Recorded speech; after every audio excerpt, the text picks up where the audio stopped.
Bonjour à tous. Donc, on continue avec le partage de 1 Pierre et c'est le chapitre 5. J'exhorte donc les anciens qui sont parmi vous, moi, anciens comme eux, témoins des souffrances du Christ et participants à la gloire qui doit être révélée. Faites paître le troupeau de Dieu qui est avec vous, non par contrainte, mais volontairement selon Dieu, ni pour un gain sordide, mais de bon cœur, non en tyrannisant ceux qui vous ont été confiés, mais en devenant les modèles du troupeau, et lorsque le souverain pasteur paraîtra, vous remporterez la couronne incorruptible de la gloire. Donc déjà là ici, ça parle des anciens, ça parle de ceux qui ont une responsabilité, que Dieu a donné une responsabilité, un ministère particulier aux anciens, à ceux qui font paître le troupeau de Dieu, euh, les pasteurs, mais les pasteurs, tout le monde se donne des titres aujourd'hui. Et c'est pas biblique. Un pasteur, il faut vraiment que euh, la personne même n'est même pas supposée de se dire pasteur. C'est Dieu qui donne le titre, puis c'est les autres qui... Mais en tout cas, moi, c'est ce que moi je pense. Je pense pas que, mettons que moi je serais un prophète, puis je commencerais à dire je suis prophète tel nom, je dirais pas mon nom.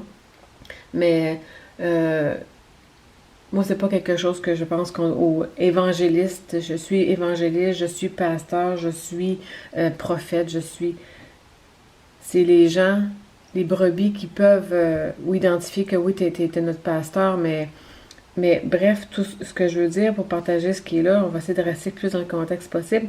Mais quand le Seigneur donne la responsabilité d'être un ancien, un pasteur vraiment appelé de Dieu, il y a une grande responsabilité et ils vont avoir des comptes à rendre devant Dieu. C'est même écrit ailleurs dans la parole, je me souviens juste plus c'est où, mais ils ont une grande responsabilité, ils vont avoir des comptes à rendre devant Dieu si ils ont, euh, ils ont bien conduit les brebis, les enfants de Dieu qui avaient à charge. Ça dit ici, verset 2, faites paître le troupeau de Dieu qui est avec vous, non par contrainte, mais volontairement selon Dieu, ni pour un gain sordide, mais de bon cœur. Donc, il ne faut pas le faire. Ça dit ici, il parle de l'argent, ni pour un gain sordide. Ben, un gain, d'après moi, il parle vraiment de par rapport à l'argent. Mais aujourd'hui, c'est rare les personnes qui ne demandent pas de l'argent pour leur ministère ou sur YouTube, tu vois beaucoup ça. Si vous voulez donner faire un don, moi, ma compréhension, selon moi, on n'a pas à demander. Même pas des dons. Ah, si vous voulez faire un don, vous pouvez envoyer ça à telle place. Je pense sérieusement qu'on doit attendre que les gens nous demandent. Si, si on demande à la personne est-ce que tu as besoin d'être supporté, comment on fait pour te supporter, donner un don, la personne peut y répondre. La personne devrait répondre individuellement à tout le monde, mais je pense pas qu'on doit être là puis à demander des dons. Si vous voulez faire un don, ou que dans les dénominations que d'imposer, comme pour la dîme, ça c'est une autre histoire, là, je ne rentrerai pas là-dedans. Mais pour moi, la dîme, ça fait partie de l'Ancien Testament, c'est pas quelque chose qui doit être obligatoire, de dire, regarde, ici on donne la dîme. Non, c'est de mettre un fardeau sur le peuple de Dieu. On parle de l'offrande en parole. Dans le Nouveau Testament, on parle de faire des offrandes et de le faire de bon cœur. Donc, c'est pas quelque chose qu'on doit imposer aux brebis de donner de l'argent. Si les gens ont à cœur de donner des offrandes pour soutenir un pasteur, de soutenir un ministère, c'est correct, c'est bien. Donc, ça dit ça dit ici, là, verset 2. Euh, mais volontairement selon Dieu, ni pour un gain sordide, mais de bon cœur. Verset 3, non en tyrannisant ceux qui vous ont été confiés, mais en devenant les modèles du troupeau. Donc, notre modèle, de toute façon, c'est Jésus-Christ. Donc, pour un pasteur qui est vraiment envoyé de Dieu, que c'est vraiment un appel précis, son modèle, c'est Jésus-Christ. Jésus-Christ n'a pas été un tyran. Il n'a pas été quelqu'un qui a imposé. Puis il y a encore aujourd'hui, il n'impose rien à personne. Donc, si on donne notre vie à Jésus-Christ, c'est pas parce qu'on est contraint de le faire ou qu'on a une obligation de le faire. On peut en tout temps, si on veut abandonner Jésus, on le fait. Donc, non en tyrannisant ceux qui vous ont été confiés, de mettre des charges sur le peuple de Dieu,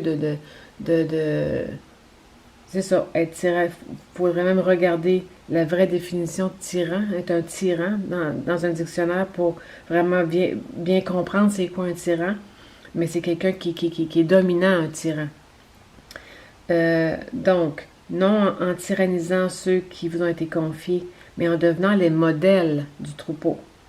Et lorsque le souverain pasteur, qui est Jésus-Christ bien sûr, paraîtra, vous remporterez la couronne incorruptible de la gloire. De même, jeunes gens, soyez soumis aux anciens. Dans vos rapports mutuels, revêtez-vous tous d'humilité, car Dieu résiste aux orgueilleux, mais il donne sa grâce aux humbles. Ah oui, ça, l'humilité, c'est pas toujours facile à pratiquer, mais il faut vraiment devenir humble. Personne aime se faire reprendre. Ça, c'est une chose. Quand on est rempli d'orgueil, des fois, l'orgueil, c'est vraiment subtil, mais on n'aime pas se faire reprendre. La plupart du monde, l'être humain. Si on se fait reprendre, si on dit telle affaire, on se fait dire que ça n'a pas été bien fait, mais là on est là puis on le prend mal, donc on n'est pas humble, on est orgueilleux. Donc, dans vos rapports mutuels, revêtez-vous tous d'humilité. Donc, si on est humble, on va être plus facile à se soumettre à nos anciens, même, là il parle d'anciens bien sûr, mais se soumettre comme les enfants se soumettent à leurs parents. Comme dans la parole aussi, la femme doit se soumettre à son mari. Et c'est pas cette humilité. Ça a été mal interprété un peu le fait d'être humble, c'est un peu comme si on était faible. C'est pas vrai. Jésus est humble aussi, donc il faut être humble de cœur. Et donc, ça le dit ici, Dieu résiste aux orgueilleux. Donc, c'est quelque chose qu'il faut prier pour pas être orgueilleux en rien du tout avec qui que ce soit, pour n'importe quelle situation. C'est de vraiment... Mais il donne sa grâce aux humbles. Donc, c'est un avantage d'être humble les uns envers les autres. Verset 6, ça le dit encore, il parle d'humilité. Humiliez-vous donc sous la puissante main de Dieu, afin qu'il vous élève en temps voulu. C'est pour ça que c'est important d'avoir le cœur humble, de ne pas rechercher aucune gloire dans peu importe ce qu'on fait, ce qu'on dit, n'importe quoi, peu importe tous les exemples qu'il peut y avoir, de jamais prendre rien pour nous. Tout ce qu'on fait, c'est de vraiment rester humble dans ce qu'on fait, puis de le faire de toujours le faire dans la perspective de le faire pour le Seigneur, et non pas pour le faire soit pour un employé, pour le faire pour nos parents, nos enfants, nos frères, nos sœurs, n'importe quoi. De toujours faire tout ce qu'on fait, que ce soit de faire la cuisine, que de faire les tâches quotidiennes, de faire notre travail. Si on le fait toujours dans la perspective de le faire pour Jésus-Christ, que c'est lui le boss, en parenthèse, on va avoir moins de difficulté à se soumettre au reste des gens. Verset 7. Déchargez-vous sur lui de tous vos soucis, car il prend soin de vous. Et Jésus est c'est celui qui est le meilleur à qui on peut se décharger, parce que des fois on veut vouloir se décharger sur des personnes proches de nous, mais on n'est jamais satisfait, parce que veut pas, des fois on a comme des attentes de comment l'autre devrait réagir, de ce qu'on a dit, de ce qu'on a partagé. Fait que souvent on va être déçu d'avoir peut-être partagé nos soucis à quelqu'un d'autre. Je dis pas que c'est pas bon.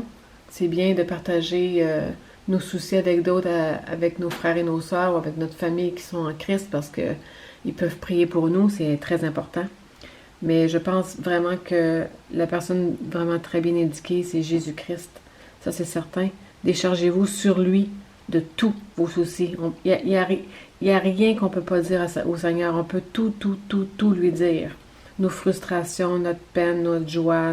Des fois, on peut avoir des moments de colère pour certaines situations. On peut tout dire à Jésus. Tandis qu'aux êtres humains, on ne peut pas tout dire.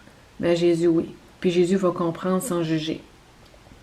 Puis il est le seul à venir remplir aussi nos cœurs de sa paix, de venir nous réconforter comme on en a besoin. Verset 8. Soyez sobres, veillez.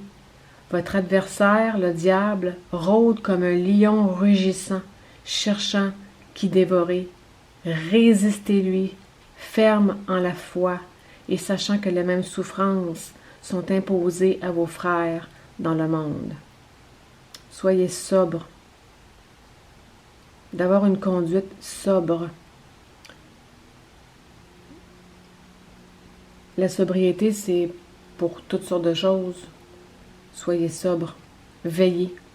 On peut penser à l'alcool quand on dit qu'il faut qu'on être sobre, parce que si on n'est pas sobre, quelqu'un qui est alcoolique ou juste quelqu'un qui peut prendre des fois un verre de trop d'alcool, il est plus sobre. Quand on n'est pas sobre, on ne peut pas veiller. Nos facultés sont plus claires. Donc, il faut être sobre par l'Esprit de Dieu, veiller pour veiller. Parce que notre adversaire, le diable, lui, il veille. Il veille à ce que... Pardonnez-moi. Voyons. Excusez-moi. Faut pas oublier que Satan, il veille 24 heures sur 24 à nous causer du trouble, à rôder comme un lion rugissant pour nous dévorer, parce qu'il veut nous enlever la foi. Satan, ce qu'il veut, c'est la foi, de nous faire perdre la foi, et ça peut aller loin. Comme avec Job. Moi, le Job, là, c'est par excellence le bon exemple. Job a tout perdu en l'espace d'une journée. Et il a persévéré, même si ça a été difficile. Mais Satan, c'est ça qu'il veut. Il veut faire perdre la foi aux enfants de Dieu. C'est pour ça que c'est important d'être sobre, d'être alerte en crise, de rester attaché à Jésus, de prier, de rester dans la parole pour justement qu'on soit capable de résister. Et il ne faut pas oublier, comme ça dit ici, ça nous rappelle les souffrances. On souffre, mais on n'est pas les seuls. Il y a nos frères et sœurs dans le monde, il y a toutes sortes de souffrances. Il y en a qui vivent des situations beaucoup plus difficiles que nous. Il faut juste mettre ça en perspective. Des fois, ça peut nous aider. Verset 10. Le Dieu de toute grâce, qui est en Christ, vous a appelé à sa gloire éternelle. Après que vous aurez souffert un peu de temps, vous formera lui-même, vous affermira, vous fortifiera, vous rendra inébranlable. C'est ça le but du Seigneur, c'est de nous rendre inébranlables dans notre foi. C'est ça qu'il faut il faut absolument y arriver. D'être inébranlable. Parce que souvent, on est ébranlé beaucoup par les épreuves que Dieu peut nous emmener dans notre vie. Puis c'est ça que Satan il veut. Il veut nous faire chanceler. À lui la puissance au siècle des siècles. Amen. C'est par le fidèle frère Sylvain que je vous écris ces quelques mots pour vous exhorter et vous témoigner que telle est la véritable grâce de Dieu à laquelle vous êtes attachés. L'élu qui est à Babylone vous salue, de même que mon fils Marc. Saluez-vous les uns les autres par un baiser d'affection. Paix à vous tous qui êtes en Christ. Amen. Soyez encouragés, fortifiés, bénis.